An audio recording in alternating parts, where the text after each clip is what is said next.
Assalamualaikum warahmatullahi wabarakatuh. Perkenalkan, nama saya Muhammad Imam Ma'ruf dari Prodi Sistem Informasi semester 8B. Saya akan mempresentasikan tugas AMT atau Achievement Motivation Training, analisa diri saya sendiri dengan metode SWOT atau SWOT. Baik, metode SWOT atau SWOT yang pertama adalah strength. Strength adalah kekuatan. Jadi setiap orang pasti mempunyai kekuatan dari dalam dirinya sendiri. Menurut analisa saya sendiri, jadi strength atau kekuatan saya bisa membagi waktu bekerja dan kuliah.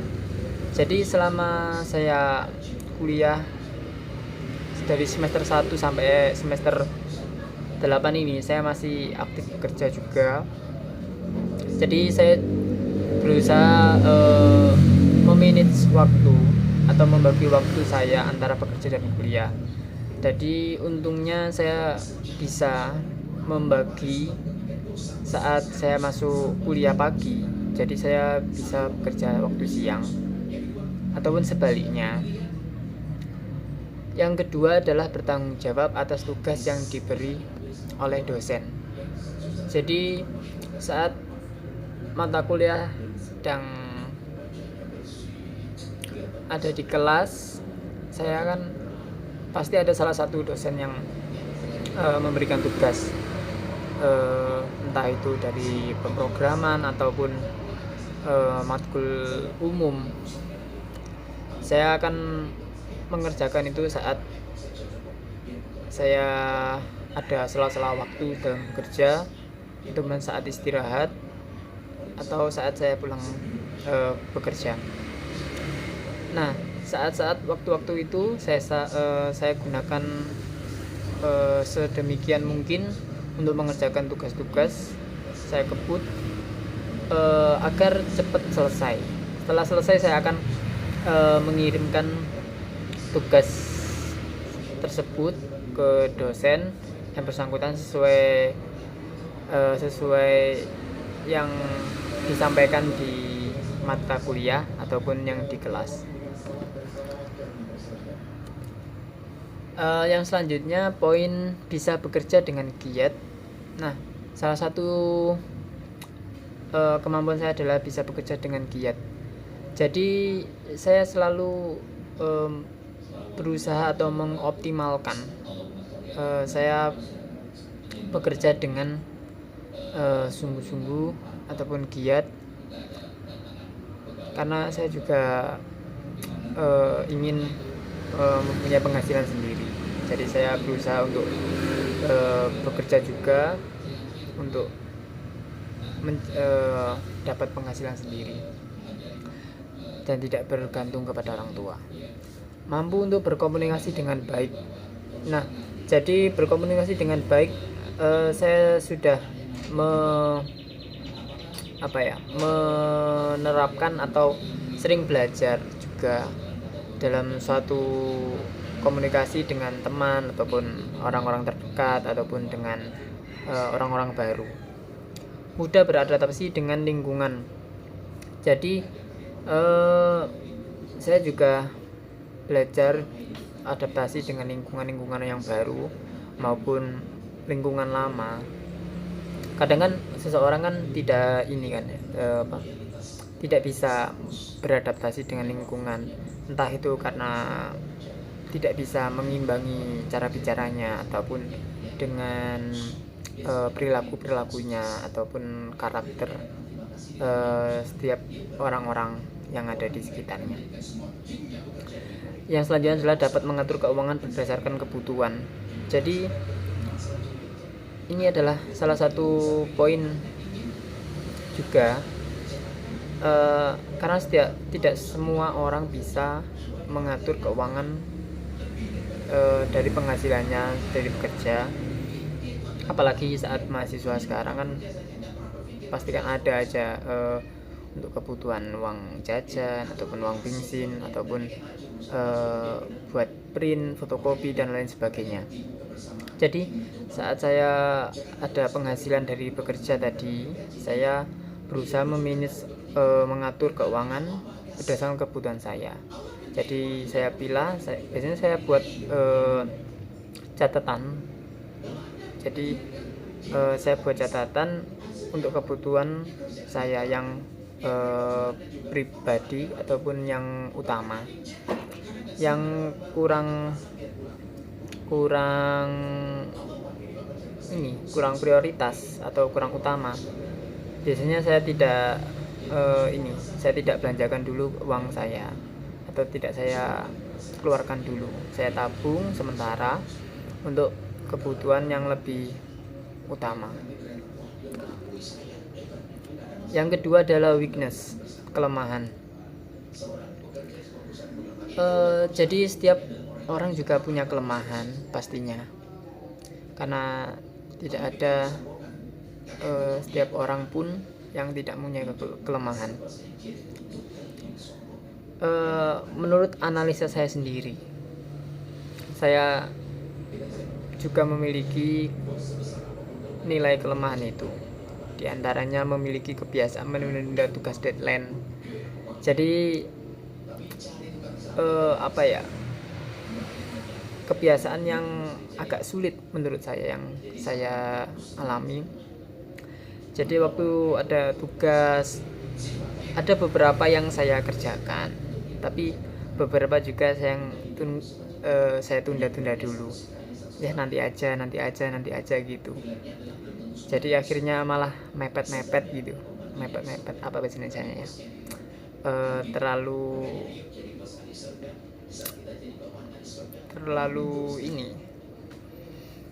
mepet itu dah. Jadi harusnya itu kan segera dikerjakan semua deadline, tapi kadang kan selesai bekerja dan kuliah, kadang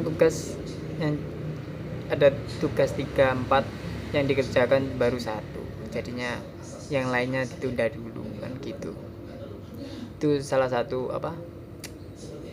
nilai atau poin kelemahan karena menunda-nunda tugas deadline. Karena juga saya kan bekerja juga, jadi tidak bisa full langsung mengerjakan. Itu sih alasannya. Yang selanjutnya adalah takut gagal dalam mencoba hal baru dalam overthinking yang berlebihan. Nah, ini adalah salah satu poin saya yang kadang takut gagal dalam mencoba hal baru dan overthinking yang berlebihan saat melakukan hal-hal yang belum pernah saya lakukan. Karena saya pernah dulu mencoba untuk usaha sendiri juga, jualan roti. Saya grosir dari Tokopedia, Shopee gitu. Satu kardus saya roti. Kemudian setelah datang saya taruh di warung-warung gitu. Dan itu berjalan, tapi sebagian agak lama. Warung-warung yang saya saya taruh rotinya itu tidak bisa langsung cepet laku. Jadi kan soalnya ada masa expirednya juga kan kalau roti itu. Jadi bisa balik modal, tapi nggak bisa lagi untuk perputaran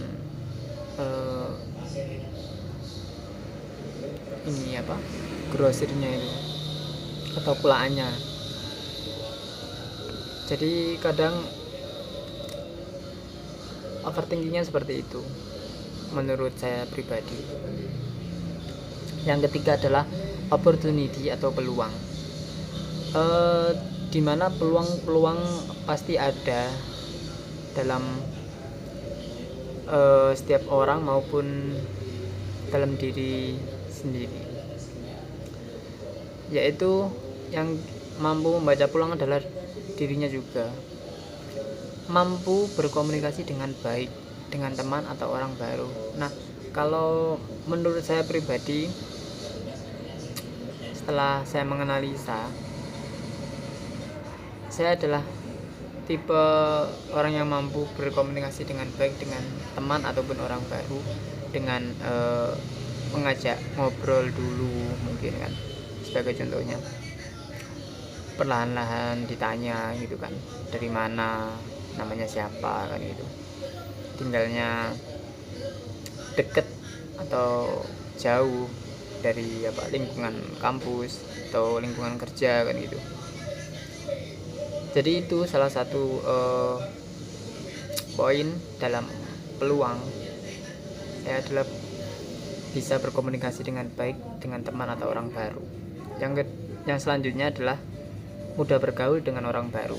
Nah, ini juga selain komunikasi tadi, saya juga mudah bergaul dengan orang baru. Kadang saya contohnya kan sering nongkrong di teman-teman warung kopi gitu kan.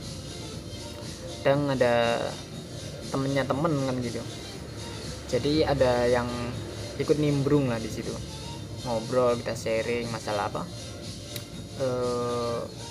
Kadang temennya temen itu kan beda prodi di kampus. Kita tanya juga kan, di dalamnya prodi A ini apa aja matkulnya, terus darinya gimana kan gitu. Jadi kita sharing memperluas relasi juga, jadi tidak stuck temennya itu aja kan gitu. Jadi biar banyak relasi, tapi yang relasi yang positif, jangan sampai kita mencari relasi yang malah negatif kan gitu. Yang keempat adalah threat atau ancaman. Di sini pasti juga ada ancaman, karena berdasarkan metode SWOT atau SWOT. Di sini ada ancaman yang ada dalam setiap lingkungan seseorang tersebut. Di sini yang pertama adalah banyaknya pesaing jika ingin melamar pekerjaan karena banyaknya jurusan yang sama. Jadi pasti ini akan terjadi jika saat lulus SMA ataupun lulus kuliah S1. Pasti kan yang tidak bisa berwirausaha atau yang belum bisa berwirausaha, entah itu kendala modal atau kendala teknis yang lain, itu pasti mereka akan melamar pekerjaan karena banyak jurusan yang sama. Di sini kita menggarisbawahi bahwasanya kayak saya sendiri, saya kan jurusan Sistem Informasi Komputer FTI. Jadi saat saya melamar dengan sesuai background saya, ditujukan kepada perusahaan yang sesuai relevan dengan jurusan saya, itu pastikan pesaing saya adalah jurusan yang sama dengan jurusan saya. Nah, di saat itu interview ataupun tes yang diujikan atau pengalaman maupun kemampuan skill yang dibutuhkan, kita kan bersaing di situ. Nah, itu yang menyebabkan ancaman timbul daripada persaingan tersebut. Yang poin selanjutnya adalah pengaruh lingkungan dan teman. Nah, pengaruh lingkungan dan teman ini sangat berpengaruh sekali, karena faktor lingkungan dan teman ini selalu ada di sekitar kita, selain daripada di rumah. Setelah di rumah kita kan mungkin kan lingkungannya kan dengan keluarga saja. Kalau di luar kita ada teman, itu yang lingkungan yang sering kita komunikasi, bergaul setiap hari, itu sangat berpengaruh sekali. jikalau di tempat kita di kampung atau desa-desa itu kan lingkungannya kan banyak kan orang multi, ada yang orang teman-temannya bekerja di suatu pabrik, ada yang lingkungannya di situ semuanya kuliah atau beberapa kuliah, ada yang juga merantau dan sebagainya. Ada juga yang ini tiap hari ngopi terus di warung-warung kopi sama nggak tahu ngapain. Terus ada juga yang poin selanjutnya adalah adanya perubahan tren dan teknologi yang sangat cepat. Di sini memang saya rasakan betul adanya perubahan tren dan teknologi yang sangat cepat dalam hampir semua bidang kalau menurut saya, entah itu ekonomi, teknologi, khususnya teknologi yang sangat berkembang sangat cepat. Bahwasannya dulu saya contohnya seperti saya waktu SD, saya waktu itu aja HP belum, atau handphone ini belum ada Android waktu saya SD, sekitar 2007 itu sampai 2013 itu masih ada HP Nokia yang layar kuning. Setelah itu ada perubahan, perkembangan sampai waktu saya pernah ada HP yang saya pernah beli HP namanya Evercost. Itu ada antenanya, bisa melihat televisi kan gitu. Terus ada juga BlackBerry. Saya juga waktu itu masih kelas MTS kalau nggak salah, itu ada BlackBerry. Mulai ada perubahan juga, perkembangan. Ada chat yang BBM itu, terus nanti di ping kan gitu sebelum ada WhatsApp. Terus ada perubahan terus sampai waktu saya SMA itu saya mulai mengenal Android itu. Android ada apa? WhatsApp, ada Facebook, ada dan sebagainya. Walaupun aslinya kalau kita tahu bahwasannya itu sudah, kalau Facebook itu kan sudah ada sejak tahun 2000 berapa itu, sekitar 2014 atau 13 itu. Sedangkan saya baru waktu 2016 saya baru tahu SMA itu kelas 1 bahwasanya ada beberapa aplikasi yang sekarang saya sering pakai seperti WhatsApp, Instagram, Facebook, YouTube dan sebagainya. Jadi itu menurut analisa saya untuk diri saya sendiri berdasarkan metode SWOT atau SWOT, Strength, Weakness, Opportunity, Threat. Mungkin itu dari presentasi saya. Kurang lebihnya saya mohon maaf, dan bila ada saran ataupun kritik dapat dicantumkan di kolom komentar. Sekian, terima kasih. Wassalamualaikum warahmatullahi wabarakatuh.